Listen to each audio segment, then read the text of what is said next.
Bonjour à tous, aujourd'hui on parle de stratégie au départ. Le tee shot donne le ton du trou et souvent ce ne sont pas les grands principes qui font la différence, mais les petits détails.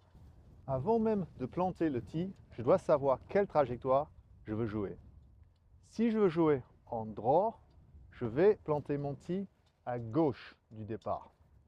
Si je veux jouer en fade, je vais planter mon tee à droite du départ. Pourquoi? Parce que ça m'ouvre l'angle visuel et ça me donne plus d'espace dans la direction de la trajectoire. Je cherche toujours une zone plate parce que si la balle est au-dessus de mes pieds, ça encourage un draw. Et si la balle est en dessous de mes pieds, ça encourage un fade.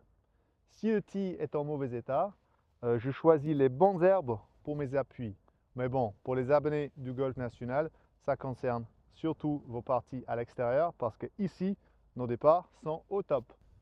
Même dans ma façon d'approcher la balle, je reste cohérent avec la trajectoire choisie.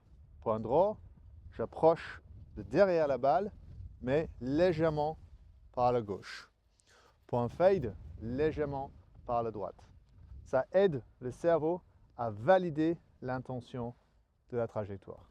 La hauteur du tee influence directement la trajectoire. Pour un coup standard au driver, je conseille une hauteur où à peu près la moitié de la balle est au-dessus du driver. L'idée est de prendre la balle en remontant. Ça optimise l'angle de décollage et réduire le spin. Ça nous donne plus de distance. Même si vous jouez un bois de parcours ou un fer sur un départ, il faut utiliser un tee. Les départs sont sablés et ils pardonnent beaucoup moins les mauvais contacts que les fairways. Jack Nicklaus, il disait qu'il faut toujours utiliser un tee sur les départs. Quand le GOAT donne un conseil, on l'écoute. N'oubliez pas que vous avez le droit de reculer jusqu'à 2 longueurs de club. Utilisez cette distance pour trouver une zone plate, le bon angle et la bonne herbe pour vos appuis. Et si on ne faisait pas un petit coup en draw? J'ai trouvé une zone plate, j'ai planté le tee à gauche, je vais approcher la balle par la gauche.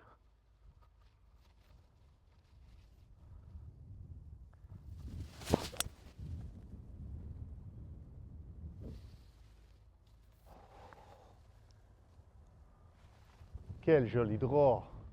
Une bonne stratégie au départ, c'est choisir une zone, choisir une trajectoire et créer les conditions idéales pour l'exécuter. Plus votre intention est claire au départ et plus le trou devient simple.